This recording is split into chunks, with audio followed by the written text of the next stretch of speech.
Bismillahirrahmanirrahim. Assalamu alaikum. Welcome to our channel. Today we are going to talk about endoplasmic reticulum. Endoplasmic reticulum cell में पाए जाने वाले बहुत ही छोटे organelles हैं जो सिर्फ इलेक्ट्रॉन माइक्रोस्कोप के ज़रिए ही नज़र आते हैं। आमतौर पे एंडोप्लाज्मिक रेटिकुलम बहुत ही बारीक ट्यूब्स या चैनल्स की शक्ल में पाए जाते हैं और ये ट्यूब्स या चैनल्स एक दूसरे के साथ इंटरकनेक्टेड होते हैं, जुड़े हुए होते हैं।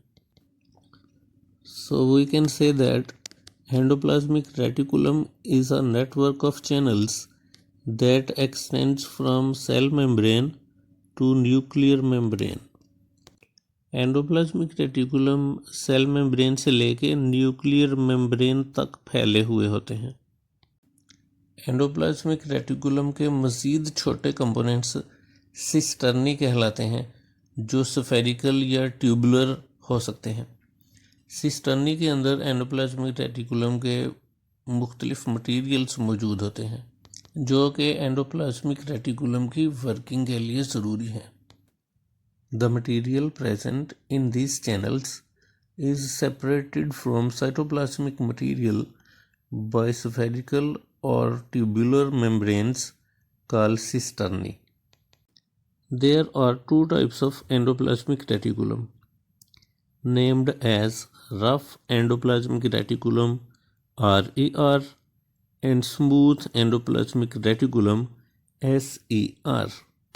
This classification of endoplasmic reticulum is based upon the shape of endoplasmic reticulum and the functions of endoplasmic reticulum. Endoplasmic reticulum की अपीयरेंस और फंक्शंस के लिहाज से दो टाइप्स हैं। एक को रफ एंडोप्लाज्मिक रेटिकुलम RER कहा जाता है और दूसरी को स्मूथ एंडोप्लाज्मिक रेटिकुलम SER कहा जाता है। रफ एंडोप्लाज्मिक रेटिकुलम के ऊपर बहुत ही छोटे छोटे राइबोसोम्स अटैच होते हैं, इसलिए इसकी अपीयरेंस थोड़ी रफ सी हो जाती है, तो इसको रफ एंडोप्लाज्मिक रेटिकुलम के नाम से पुकारा जाता है।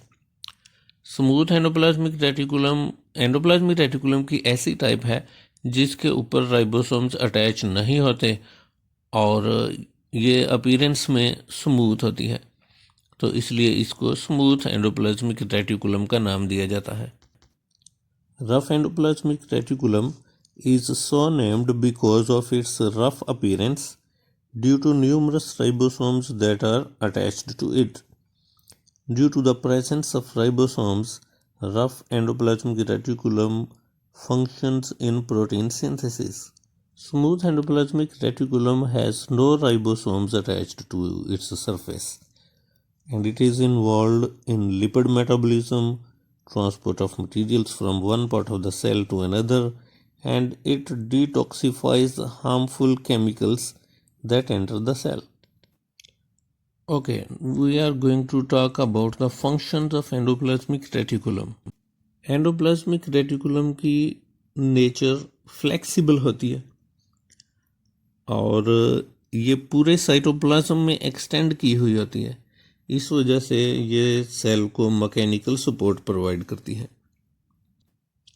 Smooth endoplasmic reticulum transport of materials में अहम किरदार अदा करती है। ये मटेरियल्स को सेल के एक हिस्से से दूसरे हिस्से तक ले जाती हैं। रफ एंडोप्लाज्मिक रेटिकुलम के ऊपर राइबोसोम्स अटैच होते हैं, इसलिए ये प्रोटीन बनाने में अपना किरदार अदा करती है। Smooth endoplasmic reticulum lipid metabolism में अपना रोल प्ले करती है। एंडोप्लाज्मिक रेटिकुलम में प्रोटीन सिंथेसिस भी होती है, लिपिड मेटाबॉलिज्म भी होता है। प्रोटीन्स और लिपिड्स दोनों मिलके सेल मेम्ब्रेन्स बनाते हैं, तो इसलिए एंडोप्लाज्मिक रेटिकुलम न्यू मेम्ब्रेन की सिंथेसिस की जगह भी है। एंडोप्लाज्मिक रेटिकुलम में न्यू मेम्ब्रेन्स बनती हैं। एंडोप्लाज्मिक रेटिकुलम बहुत से हार्मोन्स भी बनाती है जैसा कि टेस्टोस्टेरोन और एस्ट्रोजन एंडोप्लाज्मिक रेटिकुलम में ही बनते हैं। In some cells, smooth endoplasmic reticulum is responsible for the transmission of impulses, for example, muscle cells and nerve cells. The proteins are stored in the cytoplasm or may be sorted out in endoplasmic reticulum. Proteins cytoplasm में store की जा सकती हैं या इसके अलावा endoplasmic reticulum में sort out भी की जा सकती हैं। यही था हमारा आज का टॉपिक। अगर आपको किसी बात की समझ नहीं आई या आपका इस टॉपिक के बारे में कोई भी सवाल है तो आप कमेंट्स में जाके पूछ सकते हैं। वीडियो को लाइक करें और दूसरे स्टूडेंट्स के साथ शेयर करें। अगर आप इस चैनल पे नए हैं और अगर आपने हमारा ये चैनल लर्न बायोलॉजी ईजीली अभी तक सब्सक्राइब नहीं किया तो इसको सब्सक्राइब कर लें और इसके साथ ही बेल आइकन को भी दबाएं ताकि जो भी नई वीडियो अपलोड की जाए उसका नोटिफिकेशन आपको मिल जाए। अगली वीडियो तक के लिए अल्लाह हाफिज़।